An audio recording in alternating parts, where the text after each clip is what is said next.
Welcome to For the Plot, Season 2, Episode 4. We have Dr. Nicholas Young. How we doing? Guys, he is a chiropractor, and I thought it'd be kind of cool because I actually met him through Instagram. So he's been posting these reels where he goes on the street and just like cracks people's backs and I don't know, just does some chiropractic stuff. So I thought it was cool, and I was like, dude, I need to meet this guy. Like I have to get my back readjusted. I'm always hurting from I guess working out, and then I sleep weird. So this guy's a lifesaver for sure, and he comes through. He does home calls, guys. So if you like need anything, he's gonna come to you, or you can come to him. Either one. If you want your back cracked on, And he's got a nice setup too. You're on Yeah. the top of top apartment building, That got shit the is greenery up there, beautiful. view of the city. Gotta have a nice view when you're healing. It's important.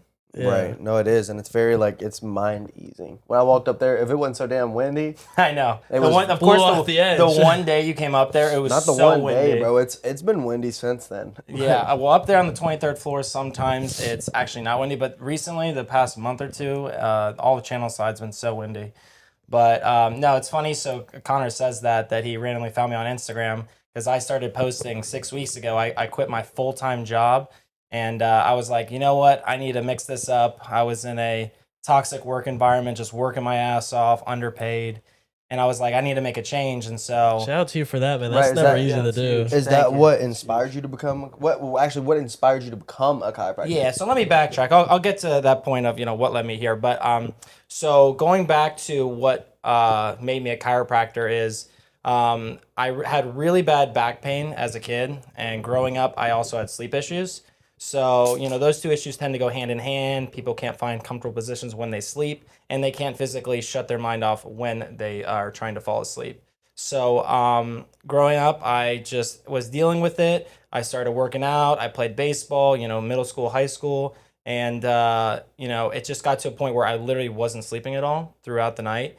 And my mom was an ER nurse. My dad is a lawyer. So I grew up in a very traditional medical family. I'm talking, you get your flu shot, you get your vaccines, you see your primary care once a year. So that's what I did. But it got to a certain point where my mom's like, all right, we got to start taking you to some doctors and figure this out.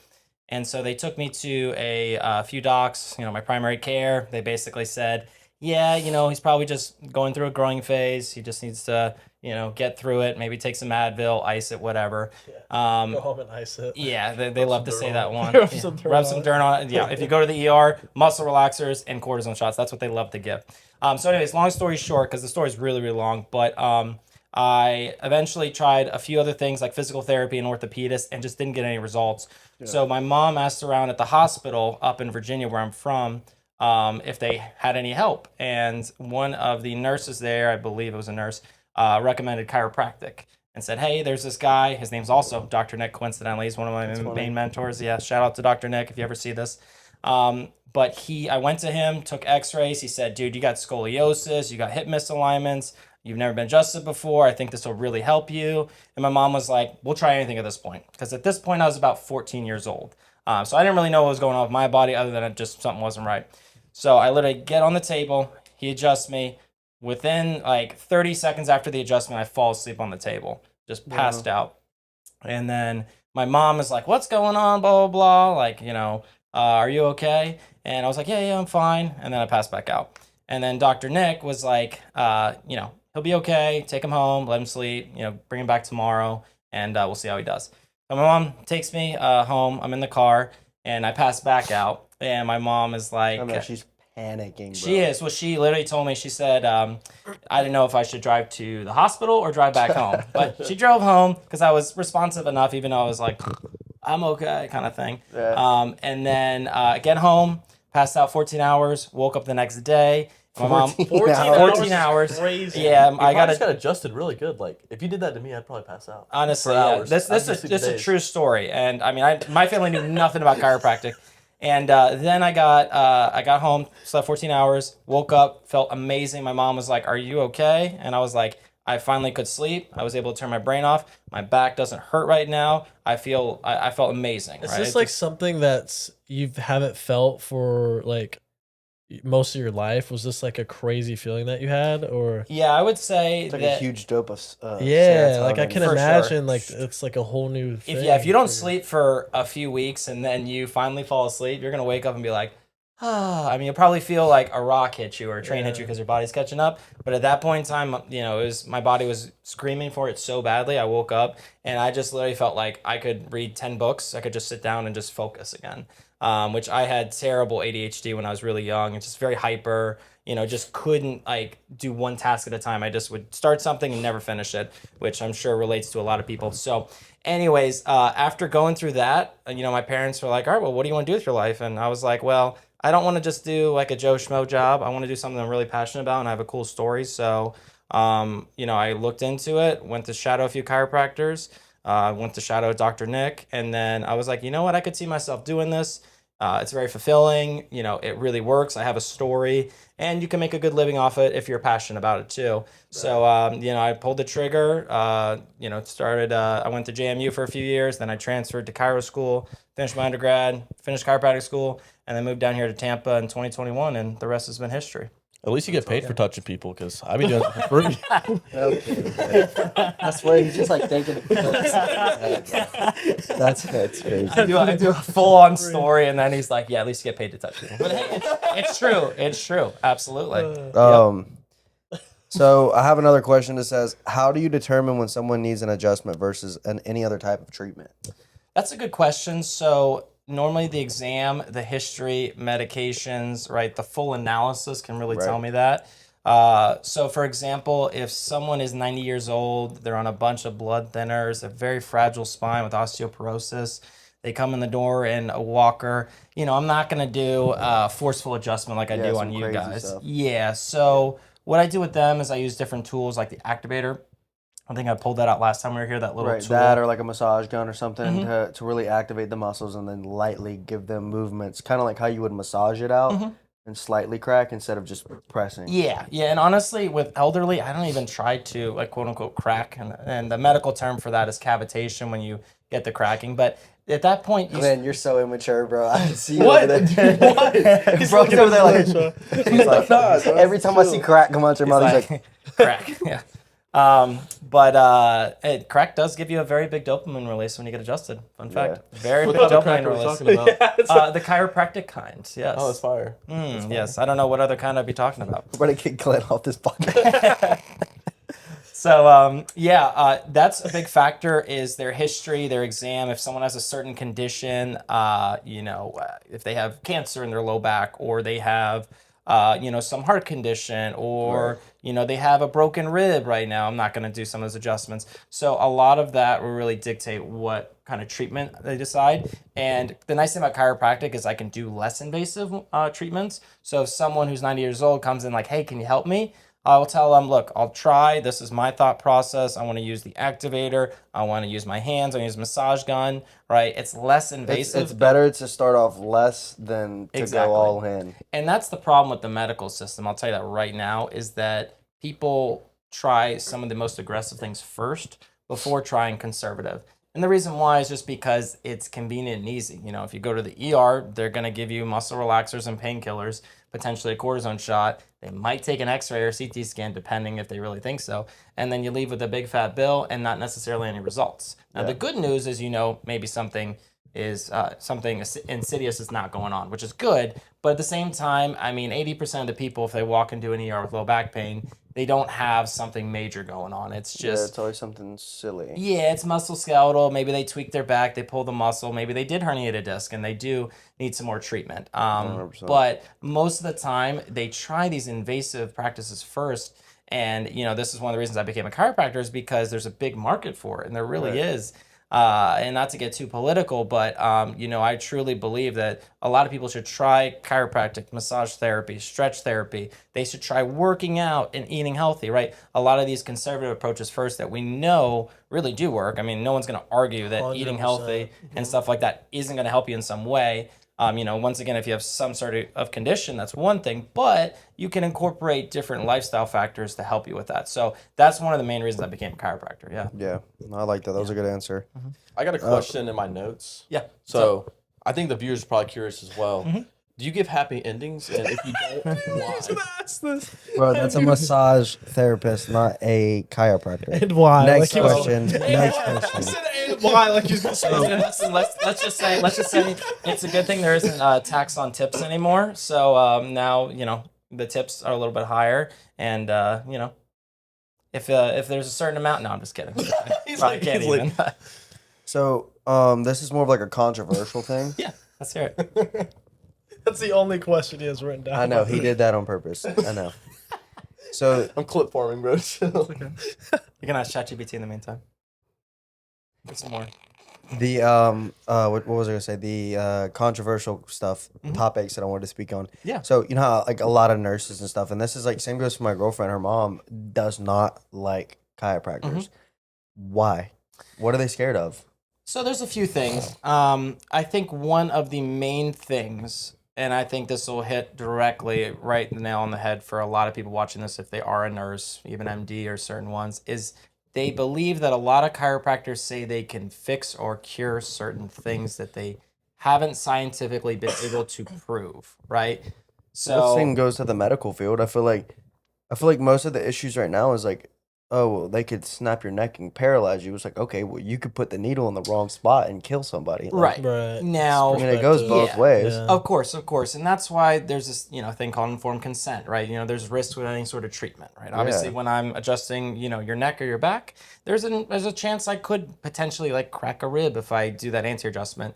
Now, they train us, and any good chiropractor should know the kind of force that they really should use on start average. with, yeah. Yeah, and it less is more, and that's something that most chiropractors really should abide by. But I mean, to be honest, whether it's something they heard in the news of someone having a stroke, whether they tried it and it didn't work, whether they read an article about a chiropractor that said they can cure cancer, those are probably some of the top reasons why. My big thing, and I tell this to everyone, and I even I swear by it because I think it's the most important thing about anything, and doesn't matter what I say, doesn't matter what Dr. Joe Schmo or any other chiropractor says. The biggest thing is getting results. So you always want to try something less invasive first and see if you're going to get the results. If you don't get the results, then maybe, you try something a little more invasive because, you might need it. Or try another chiropractor.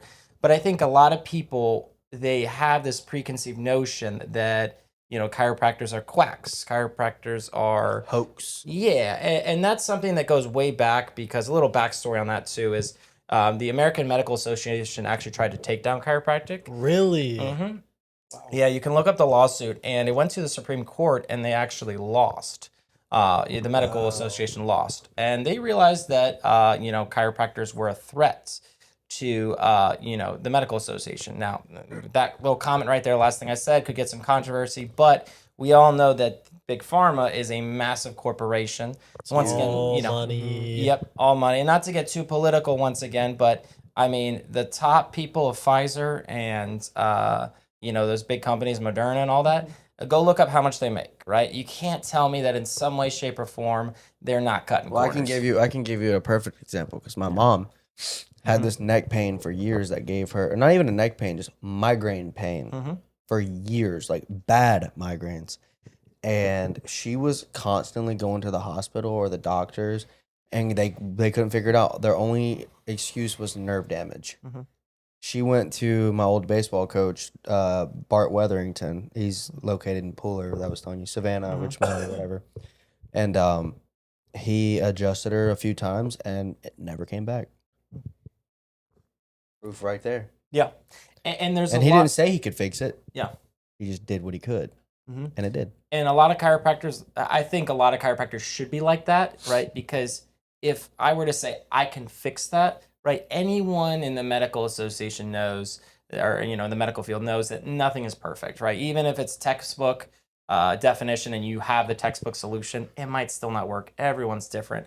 But, once again, you try it and you get results, right? It goes back to finding someone that gets you results for the most affordable, efficient, and safest way. And that's really what medicine should be about, is trying that first. So, I do hear stories like that. I do treat migraines and people that have been on migraine medication, because a lot of times it just blocks out the symptom. It doesn't actually correct the cause. And even if chiropractic isn't perfect with correcting the cause, it could damn well do a good job of, getting you some of that relief that, you've been looking for. And a lot of headaches and migraines do originate from the neck and the nerves leaving the neck, and adjusting the neck and getting range of motion in the neck. Everything is connected to your spinal cord. Yeah. Yeah, that's where the nervous system started. The brain and the spinal cord are part of the central nervous system. So everything really starts there with how your body communicates with each other. And if that area, whether spinal cord or brain, is not working properly, or parts of it aren't working properly, you're going to have some sort of issue along the road. So, Right. yeah. That's good. Another question, or I guess controversial topic, is can you be over adjusted by going too many times, or I guess in theory too many times? How? There's probably not much literature on it, so this is more anecdotal. And the last thing that just kind of popped in my head with the word anecdotal is that a reason why a lot of chiropractic isn't medically proven is because it's on a case-by-case basis. Meaning, I treated you, you mentioned that you had trouble breathing, right? Or not literal trouble breathing, but you felt a little restricted. I couldn't take deep breaths. I still can barely take deep breaths. Right. I could take deeper breaths. But that's part of being adjusted so many times. Right. At least like once a week until I can get broken in, I guess you would say. And so there's a lot of times in chiropractic that there's anecdotal evidence of things like that. Like, hey, I noticed after I got adjusted, I could sleep better, right? Now, you could ask my mom, and, I could have recorded it and sent it to you, to prove it. But as far as when it comes to the medical journals, there's less... Can you turn that it says foyer right there, that light? Yep, that's good. There's less research in that department, as opposed to with the medical field and medicine. People can do double blind studies with medicine all the time. You either take the pill or you don't take the pill. But with chiropractic, you might get a neck adjustment, and Brandon over here might get a neck adjustment, but you got two different things going on, and it might be done by two different chiropractors and two different techniques. And now we have too many variables for it to be double blind. It's more anecdotal. Get in there and eat. So that's a big issue too with chiropractic when it comes to research. So what was the other question you asked? The question is, can you be over adjusted? Okay, yeah. Sorry, I went on a tangent about that. Sorry, I start ranting. I am good. That's That's good though. Like, you're obviously passionate about what you talk about. You love what you do, and you're knowledgeable about it. And that's what people need to know, is that not every chiropractor is just out to take your money. Like, you're knowledgeable and you have a passion for it. So they should want to trust you and understand that they can be helped by you. Right. Like, you're one of the ones that tell the truth. Like, you have to be able to tell the truth. And I think if you don't tell the truth, then people aren't going to know what to believe. Especially trying to be like have a social media presence like you do while being a chiropractor. Like, you really have to be like, you have to be honest, authentic and honest about everything you do, because unless you're selling peptides, most of your work's going to be out there anyways for everyone to see and hold you accountable for. Yeah, it's huge. And the last office I worked at, my boss would always say, be boldly authentic. People will radiate to you. Patients will radiate to you, right? People want to see that. And I think nowadays with social media, especially with it being so saturated and everyone doing it, or not necessarily everyone doing it, but it's been going on for so long that people are sick of the BS. They want to know the facts. They want people to be themselves, right? If someone's different on camera than they are in person, that's going to rub people the wrong way. People see through the BS more too. Exactly. And I've seen chiropractors who are like that. I've seen a few dentists that are like it. I don't know as many anybody in the medical field. Yeah, we just already explained that. Yeah, for sure. Yeah, and everyone could really agree to that there's, good eggs and bad eggs, right? That's every field, definitely chiropractic, definitely a lot of other fields too. So finding good ones is important who, That's why they sort them out and sell the good ones.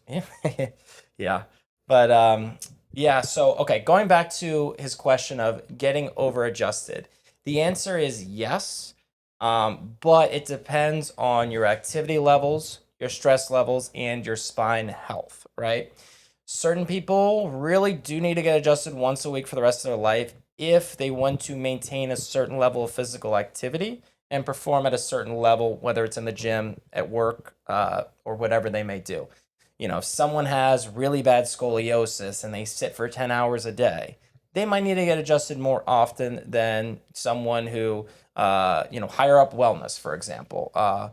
which fun fact, Owen just did a call with him Really? today. Yeah, with Higher Up Wellness. It's pretty cool. That's super I cool. missed that. I literally had a house call then, but I have the recording actually. It's pretty cool. So someone who's really healthy might not need as much because they might not have as much interference in their nervous system. They might have better posture. They might be better at stretching and sleep habits where their body can heal itself a little bit better. On average, though, to give you a little more specific answer, I mean, most people can get adjusted once or twice a week and really not have any issues. If people are getting adjusted more than 3 or 4 times a week, they might start getting over adjusted, meaning the joints are just you're just stretched, over inflamed. Yeah, I would say it's the word is like the word in chiropractic gets thrown around as you become hypermobile, meaning that if I adjust the joint so much, it can become too mobile. Which honestly nowadays people aren't mobile at all, or at least the majority aren't, unless you have certain conditions like Ehlers Downs. I believe that's how you say it, which means you have very flexible joints, which is a genetic condition where you're very, very mobile and stuff.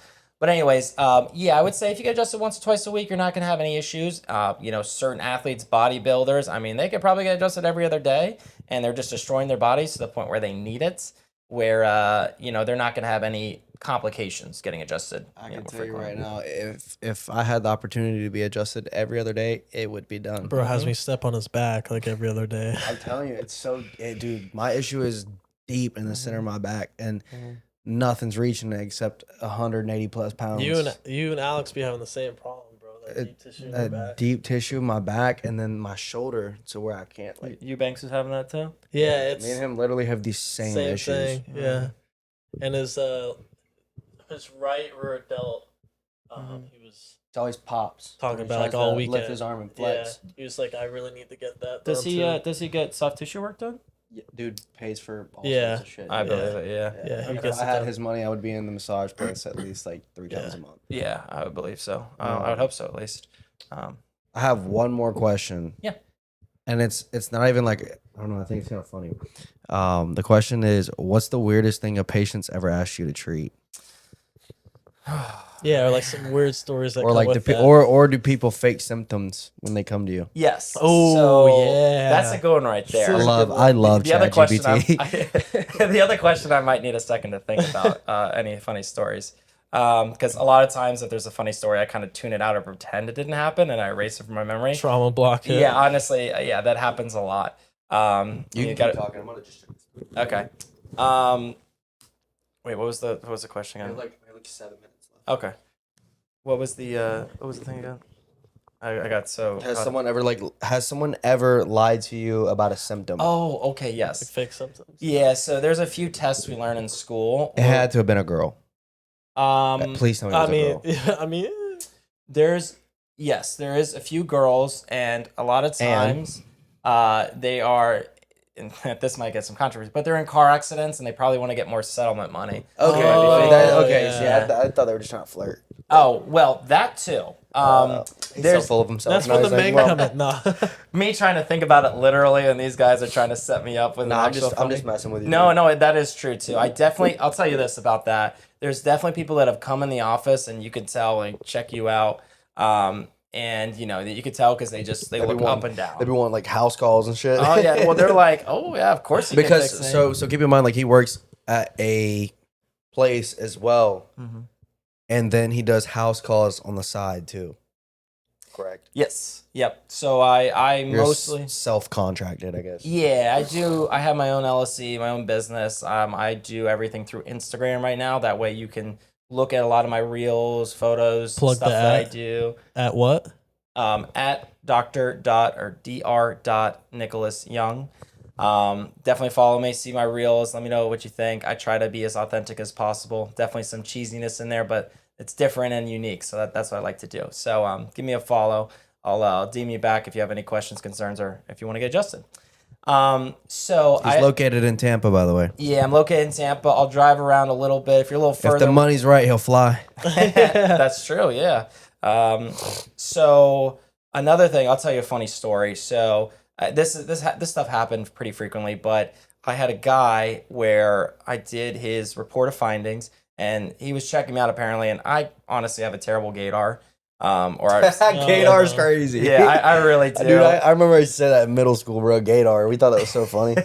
I honestly do. And my coworker, who is gay, he's like, dude, he's checking you out. I'm like, okay, whatever. I kind of just like played it off, so it wasn't weird. Because obviously, as a chiropractor, like I'm You Stay gotta professional. touch him, bro. yeah, so I gotta Professional, be, yeah. I gotta be professional. Even if like Oh, I man. joke around certain things, it's like when you situations like that, you like block it out and try to just be like Professional as to. possible. Of course, Because yeah. otherwise you let it affect your like quality of work and Exactly. stuff. Yeah, that's So I was trying to get him to sign up for a care plan because we used to do corrective care plans in my old office. And he went to go, do the financial, figure out which option worked for him. And he's like, let me think about it. So he comes in the next visit, undecided. And, he's going through his insurance or whatever. And I adjust him and, I could just, something was weird. Like he was just, Something's off. yeah, something was off. And then I adjust him and then he comes up to me. He's like, oh, by the way, I do real estate. If you need someone to help find a place or whatever, I got you. I can help out. Here's my card. I was like, oh, cool, thank you. Yeah, like, I'm eventually when I get a house, obviously the market here in Tampa is crazy, and I'm fresh out of school. I'm 25. Probably not a good idea, but I'll keep in mind. And he's like, yeah, for sure. And he gets really close to me. He's like, and if you want to call me later, let me know. There it is. And I literally grabbed the There it card is. and You I was flipped the card backwards. I There's a turned heart. around. I was like, oh, okay. And before I even could do anything, he already walked away, which was great because I would have felt so uncomfortable if he stayed there. He walked away. And then he went up to the front desk. He's like, no, I'm just going to go through insurance. He left the office. I obviously never contacted him because, I don't swing that way.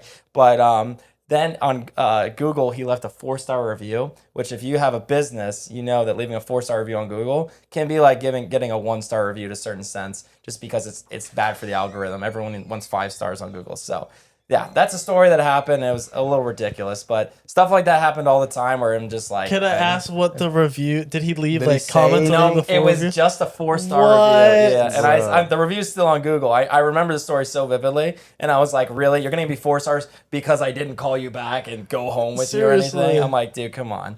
Like, grow up. So, and the dude was like in his 40s or something. I mean, he was way older than me. Oh so, my gosh. but yeah, stuff like that would happen all the time. There were definitely a few girls that would sign up for care, and once they found out that like I wasn't gonna like hook up with them because it's illegal and like just very unprofessional and trashy, Yeah. they would ask for refunds. They'd be like, it get What? weird. They would slide in my DMs, stuff like that. I'd ignore it. It wouldn't happen all the time, but it happened a decent amount, especially if like a younger girl came in or a middle-aged woman. Those ones I would eat up. Those ones are fun. 'Cause, yeah, they maybe they're sick of their husbands at this point in their marriage and they want to But it's all professional. It's all out of love. I always like to keep that boundary for sure because I really don't want it to mess with my career deep down or have something crazy happen. And I hear stories of other chiropractors where I'm like, I don't know how you have a job or how you were even get away raised. with that. Yeah, it's terrible. And I mean, honestly, for the most part, when I do house calls, I do it out in the open here. Obviously, I'm Right. going to the location, but I mean, you can literally Google my name, find my license number, find my diploma, where I went to school, you can find everything about me. So everything's out in the open, which I actually like because I want people to know who I am and not be sketched out, especially if I'm Yeah. going to their houses. And for 3 years when I was working full time, we had an open adjusting setting too. So I was adjusting people and everyone was watching. So if anyone said anything, they'd be like, I was right there. That didn't happen, Right. So yeah. Well, that's it. I appreciate you guys watching. Y'all go check him out at Dr. Nicholas Young on Instagram. DM him. He's here in Tampa. Like I said, he'll fly to you. Anything you pay him, the money's right. He's there. Thank you guys for watching season 2, episode 4. Peace.